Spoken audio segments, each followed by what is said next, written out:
Natitiyak kung ikaw ay nagugutom na. Kaya't ako'y naghahanap ng makakain. Para sa iyong lahat ng ito, Ginoo. Sinundan mo ako? Naisip ko lamang. Ikaw ay magaling humawak ng espada. At mahusay ako magpaamo ng hayop. Maaari tayo magtulungan. Kaya tanggapin mo ang mga prutas na ito bilang tanda ng aking pakikipagkaibigan sa iyo.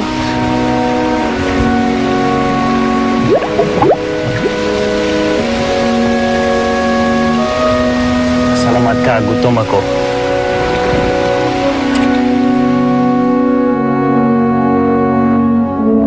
Sana naman hindi gulo ang dala nila ngayon.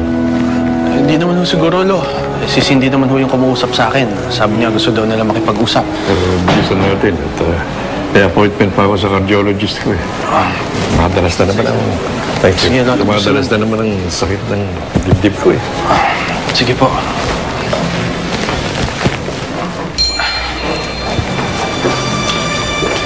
Leon. Cindy. Well, thank you for coming to meet me. Pero hindi ko pa rin pwede ibigay sa iyo ang Kimarus. Kailangan ko din yun. Maaari naman tayo maghirapan, hindi ba? Kapag nagamit ko na, ito naman ay pagkakalob ko sa iyo. Papayag ako sa gusto mo, pero sa isang kondisyon. Kondisyon?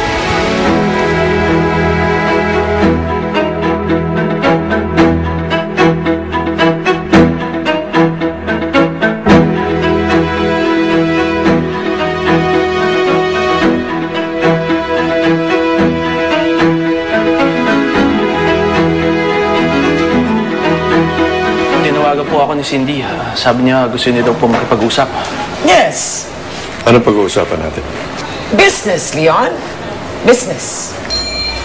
Mag-i-invest ako sa company mo. And in return, sa factory mo kami, aangkat ng materials para sa mga sapatos namin. Please, have a seat. Champagne? What are you waiting for?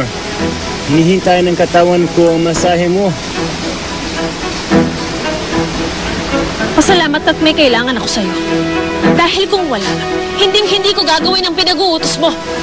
Kung makapag-utos ka na may tila isa kang hari. Prinsipe, yung lang ang gusto ng kapatid ko para sa akin. Pero, I don't wanna be a prince. Nakakapagod yun. Ang nais ko ay magsaya at maglibang kasama ng magagandang binibini. Kaya pala ikaw ay pinatapon sa kalipso ng iyong kapatid. Marahil ikaw ay isang malaking sakit sa kanyang ulo.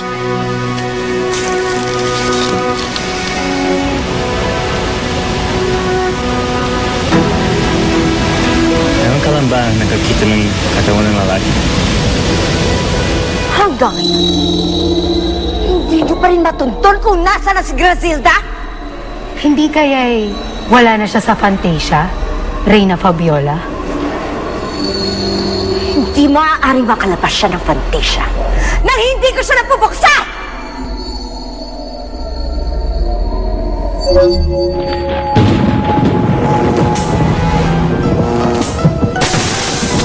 Hindi maaaring makatakas yan sa Grazilda sa kapangyarihan ko! Kahit saan pa siyang mundo magtungo! Oh! Saan ka pupunta? Ano nangyayari?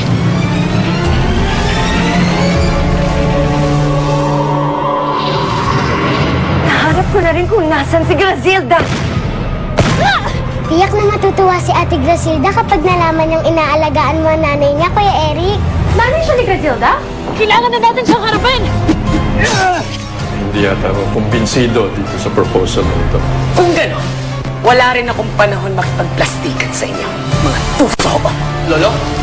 Tuluyan ng nilamon ng lupa si Grazilda. Wala na ang iyong tagapagligtas. Wala nang balakid sa aking kaharian.